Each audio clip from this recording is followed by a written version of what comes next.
আজকে সকাল সকাল আমাদের খামারের হাঁসগুলো ভ্যাকসিন দিয়ে নিচ্ছে। হ্যালো এভরিওয়ান, আসসালামু আলাইকুম। কেমন আছো সবাই? কয়েকদিন ধরে তোমরা অনেকেই কমেন্ট করতেছো যে আপু তোমাদের খামারের ভিডিও আর কেন দাও না। আমার কয়েকদিন ধরা খামারের ভিডিও করার সময়ই হচ্ছিল না। তোমরা অনেকেই হয়তো জানো আমার 30শে জুন এইচএসসি এক্সাম, তাই আমার তো অনেক পড়াশোনা করতে হচ্ছে, ভিডিও করার সময়ই পাই না। বাই দা ওয়ে, আমি কিন্তু ভিডিও করার সময় একটু পাই, কিন্তু ফ্যামিলির ভয়ে করি না। যাই হোক, ওইদিকে আর যাচ্ছি না। এখন চলো আমাদের খামার তোমাদের ঘুরে দেখাই। আর হ্যাঁ, আমাদের খামারের পরিবেশটা কিন্তু একদমই সুন্দর। আমাদের খামারে কিন্তু 360টি হাঁস আছে, আর এই হাঁসগুলোর বয়স কিন্তু মাত্র 30 দিন হচ্ছে, মানে 1 মাস। তোমরা অনেকেই বলবা যে 30 দিনের হাঁস কেন এত বড়।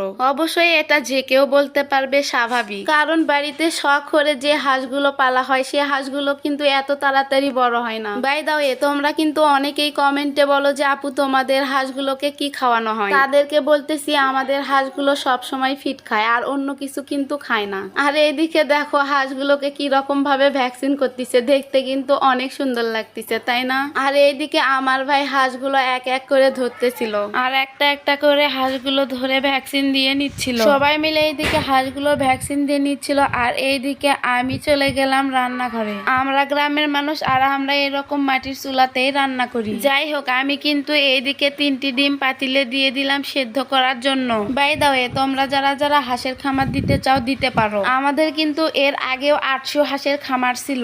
আর হ্যাঁ, হাঁসের খামার করে কিন্তু মাসে অনেক টাকা ইনকাম করা যায়। যাই হোক, আজকের ভিডিওটি ছিল এ পর্যন্তই। তোমরা সবাই আমাদের হাঁসের খামারের জন্য দোয়া করবে, আর আমাকে সবাই সাপোর্ট করবে, আমি যেন আমার গ্রামের এবং আমার পরিবারের নতুন নতুন আপডেট তোমাদের মাঝে শেয়ার করতে পারি। সবাই ভালো থাকবে, সবাই আমার জন্য দোয়া করবে। দেখা হবে নেক্সট কোনো ভিডিওতে। আল্লাহ হাফেজ।